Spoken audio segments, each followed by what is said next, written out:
Are there any further speakers? I call out Nukurako Tanakwe. Tēnā koe e mga i whare. Huri no te whare nei e mihi atu kia koto katoa. A kia koe e te minute o te papa atu whai. Nā mihi. Mr Speaker, I want to rise in support of the Wildlife Powers Amendment Bill as an important part, to highlight rather, this bill is a very important part of the government's environment and conservation program because it will reduce offending against wildlife. So most of what we do in the conservation space is about conserving particular areas of land and the wildlife that gives there. And it's also, sir, about regulating human access to those conservation areas in a way that ensures we can all enjoy these areas without causing harm to our native species. Sir, and a lot of our work is also about reducing predators. Well, actually, it used to be about reducing predators, but thanks to this bold vision that the government has, we're going to actually eradicate predators and make it predator-free by 2025. But, sir, there's also another type of predator that we have here that really does endanger our wildlife.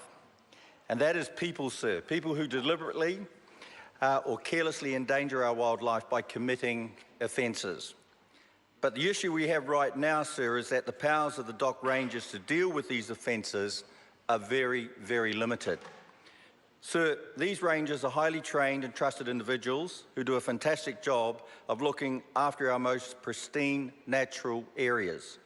I think it's appropriate, sir, that we are now giving them new powers to prevent offences against wildlife and deal with the offenders that they actually encounter.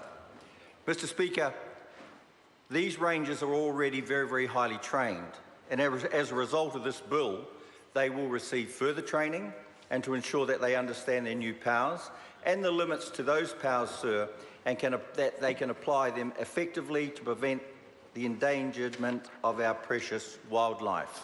That is really a big part of the essence of this bill. Mr Speaker, under the bill, rangers will have the power to take action to prevent an offence about to occur or in progress.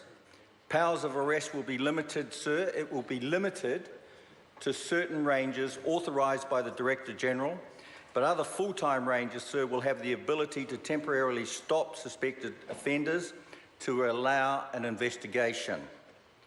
Sir, they will be able to seize a broader range of evidence that they currently at the moment cannot.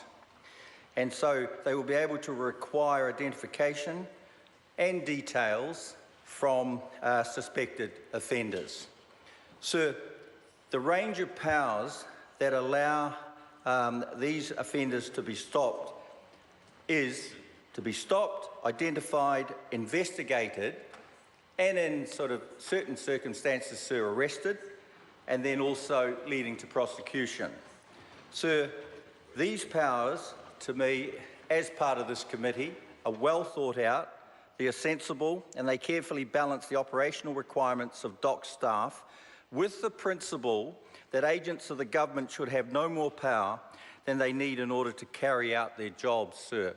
And in this case, in this bill, sir, it's an excellent bill. It's a reflection of the great work that's being done under this government in the name of conservation, and to acknowledge once again the Minister in being the one who actually really is responsible for this bill coming to the House. And it's our pleasure to be sitting on the committee, sir, to assist in enabling that to happen. And I have no hesitation, sir, but to commend this bill to the House. Kia ora.